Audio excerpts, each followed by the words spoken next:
Hello, it's Nikki. How are you doing? I hope you're well. I hope you're good. Today I want to talk about pricing. And yes, I am sitting on the floor to do this. Do you ever do that in your house where suddenly you're sitting on your kitchen floor or your living room floor and you can't quite remember how you got there? But we are where we are. So today I want to talk about packaging your services and really understanding why you are doing that package in the way that you're doing it and who is it for. And the reason that I say this is over the weekend, since I did my my software update and my backup, I had a really good route around in my website. And already I'm planning for 2022 and thinking, right, where do I go next and what do I want to do? And if you know me, if you've listened and watched for a while, you will know that I'm all about sussing out what's working right now and what's happening. And I think it's only when you go in and you almost view your pricing and your packaging as a customer, that's when it gives you really vital, good information. So today I want you to do the same, to go onto your website and see what you have for sale.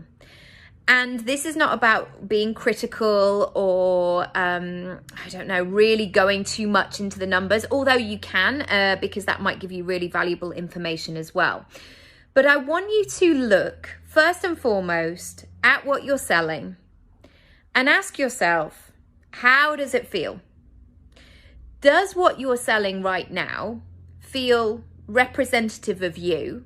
And do you really like doing those things? Now, there may be a point, and this may be the point in the year where you're like, Nikki, beggars can't be choosers. Like, let's just get the money in. Let's get our heads down and do what we need to do. And let's not mess around with the formula. I get that. This is not about like wiping your whole website and going, right, I'm going to start from scratch. Here we go. Let's be a maverick. Let's do things differently. This is also about being careful. And it's never it's always on a spectrum, I would say. So we're looking at little tiny tweaks that we can do to ultimately get closer to the picture that you want to have for your business. I would never just say like, right, just wipe it and then start from scratch, because there'll be some really great stuff in there and there'll be some really great stuff that we're working already. So let me backtrack a little bit. Sorry, there's a really noisy motorbike, but I live in London. This is the situation sometimes. So when I qualified as a coach a decade ago, I was really resistant around the following question. And maybe you've been asked it in the past and you've experienced this as well. And that resistance was around the question around niching, because everybody was encouraging me to niche to the point where they wanted me to have like one name for that person. They wanted a really, really small age gap of, they're between 36 and 40. They wanted to know exactly sort of what part of the country that they would live in, or their marital status, or whether or not they had children. And when I first started, I was really sort of vague, but the one niche I guess that I knew was actors. And so I started to, when I was asked that question, start saying that I was going to support actors, because I'd been an agent already, I'd been an actor for a long time, and I really understood that market. I understood how to get people from where they are right now to the next level. And I guess I knew the personality of lots of actors, and I knew the environment and what else might have been going on in their lives. But I knew ultimately I didn't want to work with just actors. There was a bigger mission. There was more, let's just say. So very quickly I started to move away from actors, not entirely, but I started to say actors and creatives. And then I had to get a bit more specific of like, what do I actually mean by creatives? And then I discovered by using the word creative, I could actually put all creative people under. So as the years went on, many of the actors started to move away because I wasn't creating as much content around that. And who came forward was a really interesting bunch of people. And these have been my people, I would say, for the last 8 years. And these people, I would say, come under, I'm doing this live while I'm talking to you, but let me just do it. Here we go. This is a bit of live podcasting stuff for you. Just let me get my laptop and then I can find it. And if you're watching this on video, I'm so sorry that you're witnessing this live version. But what I wanted to talk about is where I'm up to. Here we go. I found it. Thanks for bearing with. So one of the, I guess, parts of my website that I've finally brought together is that I have recently worked with, and remember this came from the band of creatives.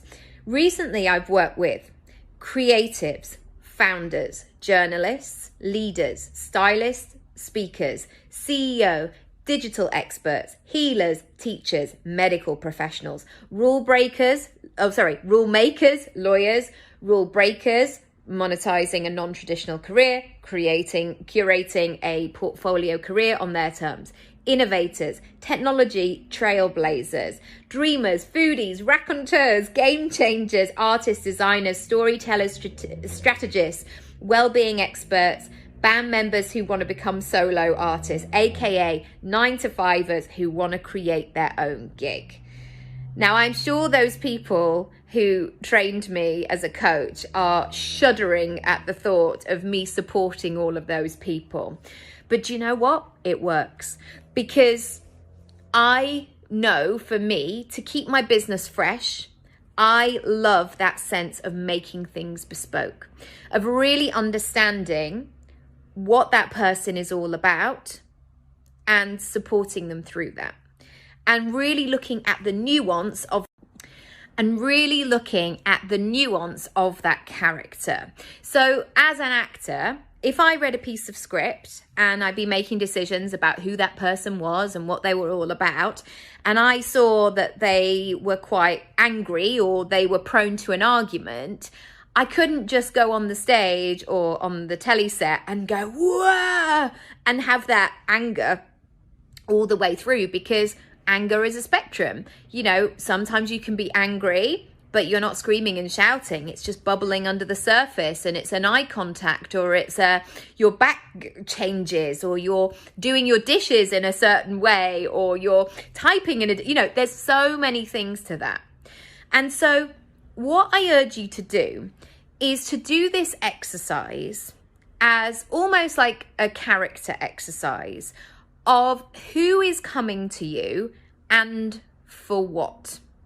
And so what I urge you to do in this is to get to the heart of the person, not necessarily the boxes that you need to tick of like they are. It's not like Guess Who, like they are a woman, they wear glasses, they have grey hair. This is about how are they feeling? What are their struggles? What's going on for them right now? Where are they in their life and their business? And depending on what you do or what you sell, I really want you to think about that customer's journey up until this point. So to give you an example of why this is really important is because I might have that big kind of list. They might all be people who purchase from my website, but they might buy different things at different times. So I've also known this as well with clients that I've had, that some of my clients have been with me for 5, 6, 7 years. And I absolutely love that, because I've been able to be by their side, and then sometimes they go and they do something else, or they work with somebody else, or they get another piece of the puzzle that they need for their business, and then they come back. Or like there's certain people who, for example, I started off really helping them transition from the 9-to-5, and now their brand is really up and running, and they're thinking, oh, I'd like to move into speaking now, so maybe Nikki can help me with that. So it's really important that when you look at your pricing menu, when you look at your lists of services, that you have an understanding of where that person is right now, because that will help you to price it, to package it, and to be able to deliver it.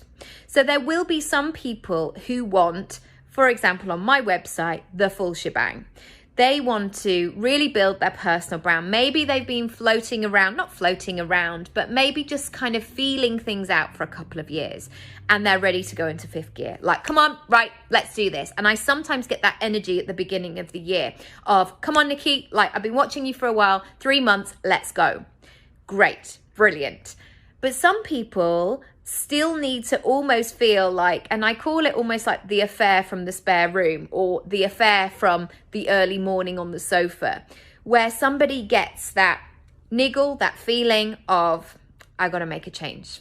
There's something else going on. Or like, oh, I saw my friend from work left and went freelance. Maybe I could do that. Or they see somebody online that sparks their interest, and suddenly they're like, well, I make good food. Maybe I could create a personal, maybe how could that be? And so if I suddenly turned to that person and said, look, I've got a 4 grand program for you to buy, they might be thinking, whoa, hang on a minute. I don't even know what this thing is yet. Like, I'm not ready. Like, that seems too much. What's that all about? Absolutely fine. And I would agree with that completely. But spending 50 quid on a course or something that was going to help them get started, absolutely, I would recommend that, because they can start to take those first steps. For example, looking at who their ideal clients are, or so you could get that from the pick and mix shop, or looking at how to price and package your services. So you could just get that little course under the pricing and packaging part of my website. So this is my invitation for you today, to really think about why you are doing what you're doing, why you are offering certain things at certain times, and to who. What is really going on for them? And of course, there's not necessarily going to be like one through line of like, oh, everybody at this point is going to be thinking about this. But there may be a smaller niche. So for example, you might work with parents, but you may work with them at that point where their children have gone to school. So that will be a dramatic shift for them in terms of their availability, their capacity, maybe what they want to do, how they want to run their lives. And I know that I'll have that moment in 2023 when my daughter goes to school. So yeah, there's lots in there. In terms of going forward, how can I help around this topic? The first one, Money Chat. You can go and find more Money Chat podcast episodes under podcast on my website. The second thing I would maybe recommend that you have a look at is the Ideal Clients training, which is in my pick and mix shop. And thirdly, if you want to go a bit deeper, go to the pricing and packaging course, and you can also buy it just as a course if you prefer to work independently, or you can add on a one-on-one with me. So you can work through the course, and then I will send you pre-work, and then when we meet and we go through things together, you'll be able to say, look, this is what I'm offering at the moment, this is what I'm thinking. And because I've got that pre-work, I can fully plan for our session together, and also get myself at a point where I'm really familiar with your business and what you're all about. And yeah, there's always loads of juicy questions in there. So I will leave it there for now. Thank you so much for watching, for listening, and I can't wait to hear what you do with this. This is really important. So don't just listen. I want you to grab that piece of paper and a pen now and start to scribble, and be willing to get it wrong, I guess. Certainly, even a decade in, I am still making tweaks and changes and really refining what I do. So give yourself that grace of it being a work in progress, because it absolutely is. And I guess enjoy the process as well. All right, I'm sending you lots of love, and I'll speak to you very soon. Bye.